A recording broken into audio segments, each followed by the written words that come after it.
કુંભનો મેળો અને લાખો માણાની મેદની, અને એમાં હાથમાં દિલરુબા અને એક કલાકાર, અને એ પાછો પ્રજ્ઞાચક્ષુ ઉદાસ વદને ઉભેલો. તમે એક સજ્જન ત્યાંથી પસાર થયો, એણે આ નિરીક્ષણ કર્યું અને જઈને પૂછ્યું કે કેમ આટલા બધા ઉદાસ છો? એ કે હું કલાકાર છું, ગાઈને દિલરુબા વગાડું અને લોકો મને પૈસા આપે છે, તો હું થોડા પૈસા મેળવી લઉં. પણ ધક્કામુક્કીમાં લોકોએ પાડી દીધો મને, અને મારી હથેળી ઉપરથી આવી છે, હથેળી ચીરાઈ ગઈ. હવે હું વગાડી નથી. ઓલા સજ્જને કીધું કે હું વગાડું અને આપ ગાઓ એમ થઈ શકે? અરે તો કે જમાવટ થાય ને. મને ભાઈ દિલરુબા લીધો ને વગાડ્યું, પણ એવું વગાડ્યું ને મને ગાયું તો માણસોએ પુષ્કળ પૈસા, એ બધા પૈસા પ્રજ્ઞાચક્ષુ કલાકારને સુપ્રત કરીને આ સજ્જને વિદાય લીધી. પણ એણે એટલો પરિચય ન આપ્યો કે મારું નામ પંડિત ઓમકારનાથ ઠાકોર, આનું નામ કલાકાર, અને આનું નામ કરુણા છે. કરુણા સમજી લીધા જેવો શબ્દ છે. સત્ય, પ્રેમ અને કરુણા. બાપુ તો કથામાં અનેક વાર ઉલ્લેખ કરે. તો સત્ય, truth means to see the thing as it is. સત્ય એટલે જે છે તે જોવું, એનું નામ સત્ય. Love means dedication without any expectation. એટલે પ્રેમ એટલે કોઈ પણ જાતની અપેક્ષા વગરનું સમર્પણ. એમાં માત્ર ત્યાગ છે, સમર્પણ છે, આપવાની ભાવના છે, પોતાની જાતને વગાડી નાખવાની છે. સોફિઝમ પ્રમાણે ખુદામાં પોતાની જાતને વગાડી એનું વિસર્જન કરી નાખવું, કામું ભાવનું. અને કમ્પેશન, કરુણા. તો compassion means passion for all. બુદ્ધનો મેં દાખલો અનેક વાર આપ્યો છે કે પસાર થતા જેતવરના રસ્તે અને વધસ્થાન ઉપર પશુને ઊભેલું જોયું તો બુદ્ધે પૂછ્યું કેમ રાખ્યું? તો કે આનો વધ કરજો. કે શું કામ? અમને પુણ્ય મળશે. તો બુદ્ધ પશુની જગ્યાએ ઉપર, તો પશુને છોડી મૂકો ને મારો વધ કરો, તમને વધુ પુણ્ય મળશે. તો વધસ્થાન ઉપર ઉભેલા પશુની વેદના અને બુદ્ધની વેદના એક થઈ ગઈ. આનું નામ કરુણા. It is called compassion. બેરિયોસ્કી નામનો જગવિખ્યાત કલાકાર, વાયોલિન વાદક હતો, અને એ પોલેન્ડના વડાપ્રધાન હતો. પોલેન્ડના વડાપ્રધાન તરીકે એને શપથ લીધા ત્યારે ચાર્લી ચેપ્લિને એને પત્ર લીધો કે આવડા મોટા કલાકારે આટલા નાના સ્થાન ઉપર કામ કરવાનું કેમ સ્વીકાર્યું? અને આ લંકેશ અરવિંદ ત્રિવેદી એ રાજ્યસભામાં લોકસભાની ચૂંટણી લડ્યા અને જીત્યા ને ત્યારે મેં એને અમે બેઠા હતા, મેં એને આ વાત કરી. તો પહેલી વસ્તી પેરિસમાં નીકળ્યા. એક કલાકાર એ વાયોલિન વગાડ્યા કરતો, કોઈ માણસે ઉભા રહે નહીં, કોઈ સાંભળે નહીં. આને આ દ્રશ્ય જોયું અને એને કીધું કે હું વગાડું થોડી વાર. બોલો કે વગાડો નહીં. હવે આ તો દુનિયાનો મહાન સંગીતકાર હતો ને એને જે સ્વરો છોડ્યા ને થઈ ગયા માણસો ભેગા, અને લોકોએ આપ્યા ઘણા પૈસા. એ રકમ એને સુપ્રત કરી.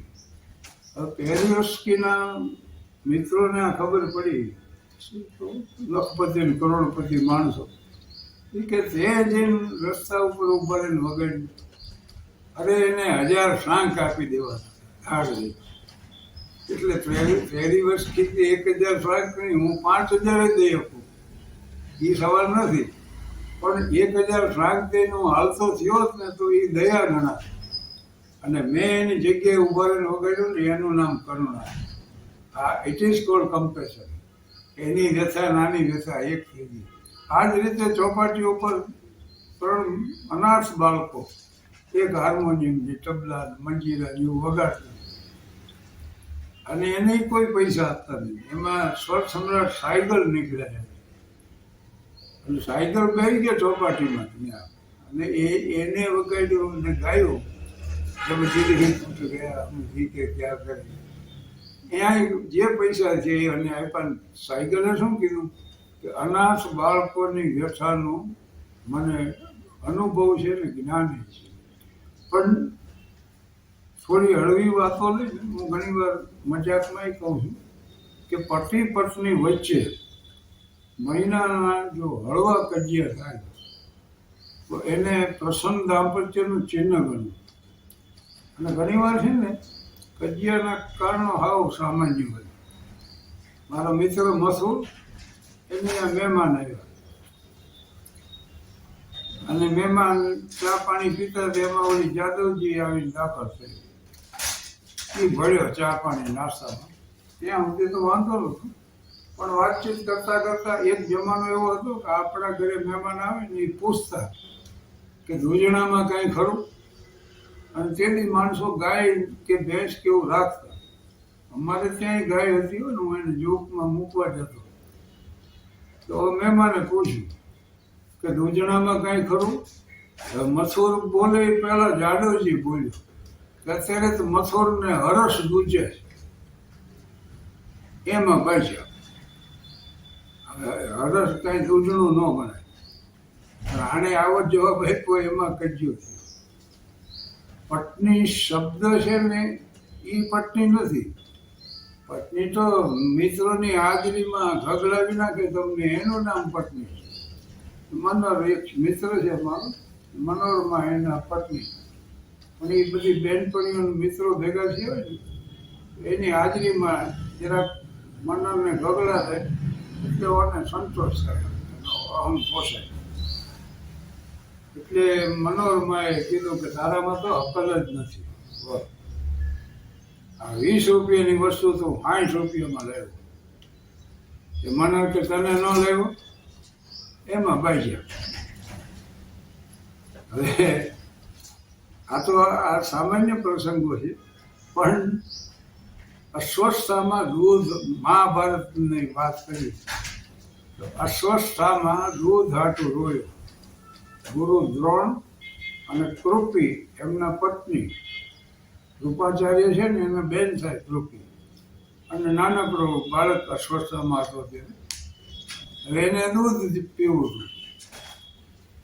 માતા મને દૂધ પીવડા, દૂધ દે એમ કરીને કજ્યો કર્યો. ઘરમાં ગાય નહીં, દૂધ ક્યાંથી લાવી દેવું. ત્યારે કૃપીએ દ્રોણાચાર્યને કીધું કે દ્રૌપદને તમે 2 જણા હારે ભણતા.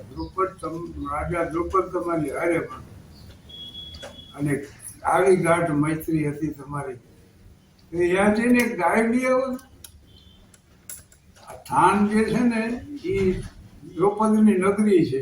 પુરાણ મુજબ આ પ્રદેશને પાંચાળ ગણવામાં આવે. સ્કંદ પુરાણમાં સ્થાન ઉપર એક પ્રકરણ છે આપણું. તો દ્રૌપદની આ નગરી અને આ એનું સ્થાન. હવે દ્રૌપદ અને દ્રોણ બે મિત્રો હતા. મિત્રો હતા તેથી તો એવી મૈત્રી હતી. દ્રૌપદ એમ કહેતો કે હું રાજા થઈશ ને તો તમે અડધું રાજા થઈ જાઓ. દ્રોણને એમ થયું કે આવો મિત્ર છે ને એક ગાયમાં મોટી વાત. એટલે એ ગયો અને દ્રૌપદને યાચના કરી કે ગાય માટે હું આવ્યો. વાતો ચીતો કરી થોડી. હવે આ રાજા હતો અને એને ગાય કાપવી સાવ સામાન્ય વાત હતી. પણ દ્રૌપદે કીધું કે હું ક્યાં હું રાજા ને ક્યાં તું રંગ ખાવ. આપણી મૈત્રી ન સંભવી શકે સમજો. અને યાચક હોય ને તો યાચકો ઉભા રહે ને એની હારમાં ઊભો રહે. પછી એક આવે.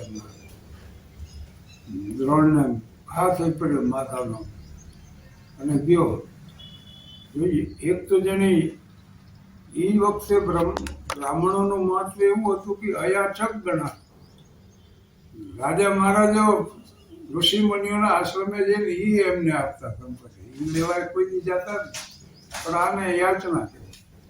એટલે એ આવ્યો સીધો હસ્તિનાપુર અને એને સામેથી કીધું કે રાજકુમારોને શસ્ત્ર વિદ્યા શીખવીશું.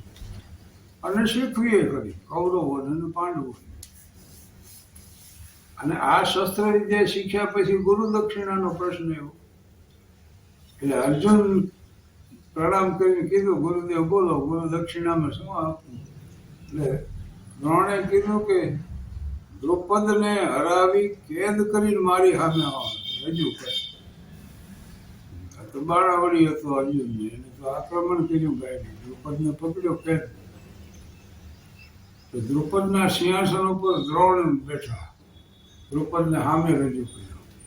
અને દ્રોણે એટલું જ કીધું કે હવે હું રાજા છું અને તું બંદી છો મારો, પણ મારું રાજ્ય અડધું તને આપું, હવે તો આપણે હરખા છીએ. દ્રોણાચાર્યને રાજ આજે કઈ લેવા દેવા નહોતા. એ રાજ એને આપી દીધું પાછું અને નીકળી ગયા. પણ દ્રૌપદને આ ભયાનક અપમાન થઈ. એને યજ્ઞ કર્યો અને યજ્ઞ દેવતા પાસે માંગ્યું એ કે યુદ્ધ કરે એવો દીકરો છે અથવા યુદ્ધનું કારણ બનેવી દ્રૌપદી. આમાંથી આખું મહાભારત શરૂ થઈ ગયું. રાવણ સીતાજીનું અપહરણ કરીને ગયો ને લંકામાં, પછી રામનું લશ્કર આવ્યું, હામ હામી સાવણી નખાઈ. પછી કુંભકર્ણને ઉઠાડ્યો, કુંભકર્ણને બધી વિગત દર્શાવી કે આમ થયું ને પછી હું લઈ આવ્યો ને આમ કર્યું. હવે ઓલે કુંભકર્ણને પ્રશ્ન એટલો જ પૂછ્યો કે ભાઈ મેં ઊંઘમાં શું ગુમાવ્યું ને તે જાગીને શું જ કર્યું?